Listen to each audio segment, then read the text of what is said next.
আসসালামু আলাইকুম। কেমন আছেন সবাই? আপনারা যারা নতুন ড্রাইভিং শিখবেন, তাদের কিন্তু ড্রাইভিং শেখার একদম শুরুতেই ব্রেক কন্ট্রোলিং ভালোভাবে শিখতে হয়। যার ব্রেক কন্ট্রোলিং দক্ষতা যত বেশি ভালো, তার ড্রাইভিং তত সুন্দর, স্মুথ এবং নিরাপদ। কিন্তু সমস্যা হলো যারা নতুন চালক বা নতুন যারা ড্রাইভিং শিখেন, তাদের কিন্তু সঠিক দিক নির্দেশনার অভাবে ১ম দিকে ব্রেক করতে অনেক ভুল করে। যেই ভুলগুলি সারা জীবন থেকে যায়। কিন্তু আপনারা যদি আজকের এই ভিডিওটি শুরু থেকে শেষ পর্যন্ত মনোযোগ দিয়ে দেখেন, তাহলে ব্রেক নিয়ে আপনাদের আর কোনো সমস্যা থাকবে না এবং আপনারা ধীরে ব্রেক কন্ট্রোলিং এ বস হয়ে যেতে পারবেন।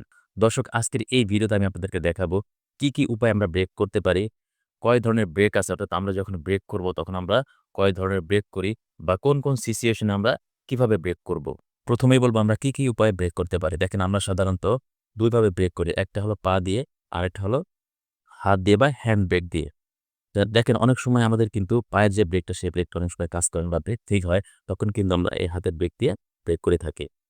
পায়ের যে ব্রেক প্যাডেলটা দেখেন, পায়ের ব্রেক প্যাডেলটা থাকে যে এক্সিলারেটর প্যাডেলের পাশেই যে প্যাডেলটা থাকে এটা হচ্ছে ব্রেক প্যাডেল। আমরা নরমালি সবসময় এই ব্রেক প্যাডেল দিয়ে আমরা ব্রেক করব। আর যদি কোনো সময় ব্রেক ফেইল হয় বা অন্য কোনো কারণে এই পায়ের ব্রেকটা কাজ না করে, তখন আমরা যে হ্যান্ড ব্রেকটা থাকে এটা একেকটা গাড়িতে একেক জায়গায় থাকে। আমাদের যেই গাড়িগুলা বা পুরাতন যে গাড়িগুলো সেগুলো সবসময় এই যে ড্রাইভিং সিটের বাম সাইডে অর্থাৎ যে গিয়ার লিভার আছে, গিয়ার লিভারের পাশেই কিন্তু এই হ্যান্ড ব্রেকটা থাকে। এবার বলব যে কি উপায়ে আমরা ব্রেক করি? দেখেন আমরা যখন রাস্তায় গাড়ি চালাই তখন আমরা কিন্তু বিভিন্ন উপায়ে ব্রেক করে থাকি বা বিভিন্ন ধরনের ব্রেক আমরা করি। এই ব্রেক ধরাকে আমরা ৪ টি ভাগে ভাগ করব।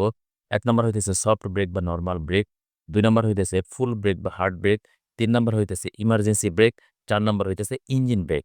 দর্শক এবার আমরা পর্যায়ক্রমে দেখব যে কোন জায়গায় বা কোন সিচুয়েশন এ আমরা কোন ধরনের ব্রেক করব। দর্শক ১ম এই বলব সফট ব্রেক বা নরমাল ব্রেকের কথা। আমরা যখন কোনো জায়গায় গাড়ির গতি কমাবো, জ্যামের মধ্যে হোক বা কোনো জায়গায় মোড় নেওয়ার জন্য হোক, যখন আমরা গাড়ির গতিটা কমাবো, তখন আমরা সফট ব্রেক বা নরমাল ব্রেক করব। দেখেন যখন আমরা সফট ব্রেক বা নরমাল ব্রেক করব, তখন কিন্তু আমাদের যে এক্সিলারেটর প্যাডেল আছে, সেটাকে আমরা আস্তে আমরা প্রেশার দিব। অর্থাৎ গাড়ির গতিটা আমরা একদম আস্তে চাপ দিয়ে আমরা গতিটা কমায় দিব। দেখেন আমার বাম পাশে একটি মোড় আছে। আমি যখন এই মোড়টা কাটতে যাই, তখন কিন্তু আমি ফুল ব্রেক বা হার্ড ব্রেক করব না। তখন আমি সফট ব্রেক করে আগে গাড়ির গতিটা কমাবো। পরে আস্তে আমি মোড়টা কাটবো। ২ নাম্বার হচ্ছে হার্ড ব্রেক বা ফুল ব্রেক। ফুল ব্রেক কি জিনিস? ধরেন আমি আমার গাড়িটা অনেক গতিতে আমি চালাইতেছি এবং এই সামনে একটা জায়গায় আমি পার্কিং করব বা গাড়ির গতিটা আমি একদম সম্পূর্ণ থামিয়ে দিব। যখন আমরা গাড়ির গতিটা সম্পূর্ণ থামাবো বা একদম আমরা গাড়িটা ওইখানে দাঁড় করাবো, তখন আমরা করব ফুল ব্রেক। এখানে যদি আমার গাড়িটা সম্পূর্ণ আমি থামাইতে চাই, তাহলে আমি একদম ফুল ব্রেক করব। অর্থাৎ আমার যে ব্রেক প্যাডেল আছে, সেই ব্রেক প্যাডেল আমি একদম আস্তে পাড়া দিয়ে একদম শেষের দিকে নিয়ে যাব। আর ইমার্জেন্সি ব্রেক আমরা কখন করব? ইমার্জেন্সি ব্রেক বা হঠাৎ ব্রেক আমাদের অনেক সময় করতে হয়। ধরুন আপনি রাস্তায় গাড়িটা চালায় যেতেছেন। হঠাৎ করে যেকোনো একটা অবজেক্ট বা যেকোনো একটা পশু বা একটা মানুষ হঠাৎ আপনার গাড়ির সামনে চলে আসলো। তখন কিন্তু আপনি এই সফট ব্রেক বা ফুল ব্রেক করলে কিন্তু হবে না। তখন আপনাকে কি করতে হবে? ইমার্জেন্সি ব্রেক করতে হবে বা হঠাৎ ব্রেক করতে হবে। এই ইমার্জেন্সি ব্রেক বা হঠাৎ ব্রেক আমরা যখন করি তখন কিন্তু আমরা একটা ভুল করি। সেটা হলো আমাদের যে ব্রেক প্যাডেল আছে সেই ব্রেক প্যাডেলটা একদম 100% ১ম বারে পাড়া দিয়ে দিই। যদি আমরা 100% ১ম বারে আমরা পাড়া দিয়ে দেই তখন কিন্তু আমাদের যে স্টিয়ারিং এটা যদি আমরা শক্ত করে না ধরি, তখন কিন্তু গাড়িটা যেকোনো একদিকে চলে যেতে পারে। অর্থাৎ রাস্তার সাইডে বা খাদের ভিতরে পড়ে যেতে পারে। এখন আমরা যখন ইমার্জেন্সি ব্রেক করব, তখন আমরা চেষ্টা করব আমাদের যে ব্রেক প্যাডেল আছে সেটা 70% একদম বাড়া দিয়ে গাড়ির গতিটা ১ম এ কমাবো। এরপর একটু ছেড়ে দিয়ে আবার ধরব। যদি আমরা একবারেই 100% পাড়া দিয়ে দেই যখন জরুরি তখন কিন্তু আমাদের ব্রেইন এমনিতেই অনেক ইমার্জেন্সি মুডে থাকে।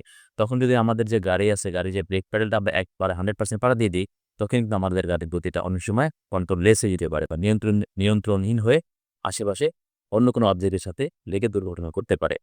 আরেকটি হচ্ছে ইঞ্জিন ব্রেক। ইঞ্জিন ব্রেকটা কি?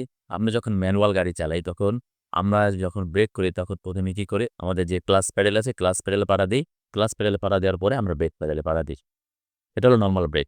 কিন্তু কিছু সময় অর্থাৎ গাড়ির গতি যখন বেশি থাকে বা গাড়ি যখন আমাদের তাড়াতাড়ি দ্রুত নিয়ন্ত্রণ করার প্রয়োজন হয়, তখন আমরা আগে ব্রেক প্যাডেলে বাড়া দিব, পরে ক্লাচে পাড়া দিব।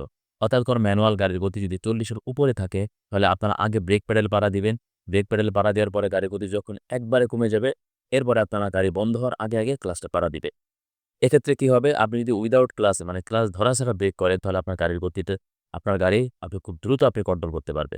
একদম তাড়াতাড়ি কন্ট্রোল করতে পারবে। দেখবেন গাড়ির গতি যখন বেশি থাকে আপনি যদি ১ম এ ক্লাচ পাড়া দেন, তখন কিছু সময়ের জন্য গাড়িটা অনেক বেশি ফ্রি হয়ে যায়। অর্থাৎ কন্ট্রোল করতে কিন্তু সময় লাগে বেশি। এক্ষেত্রে যদি আপনি আগে ব্রেক প্যাডেল পাড়া দিয়ে পরে ক্লাচ পাড়া দেন, তাহলে কিন্তু আপনার গাড়ির গতিটা তাড়াতাড়ি নিয়ন্ত্রণে আসবে। একেই বলে ইঞ্জিন ব্রেক। আর যদি অটো গাড়ি হয়, অটো গাড়ির ক্ষেত্রেও কিন্তু ইঞ্জিন ব্রেক কাজ করে। সেটা কিভাবে? আমরা যখন নরমালি গাড়ি চালাই, তখন আমরা কি করি? আমাদের যে আছে অর্থাৎ ড্রাইভিং মোডে কিন্তু আমরা গাড়ি চালাই। যদি আমাদের কখনো ইঞ্জিন ব্রেকের প্রয়োজন হয়, অর্থাৎ অনেক বেশি ঢালু রাস্তা হয় বা পাহাড়ি রাস্তা হয় বা একটা উঁচা ব্রিজ হয়, তখন আমরা কি করব? আমরা D তে না দিয়ে 2 বা L এ দিব। অর্থাৎ 2nd গিয়ার বা 1st গিয়ার দিব।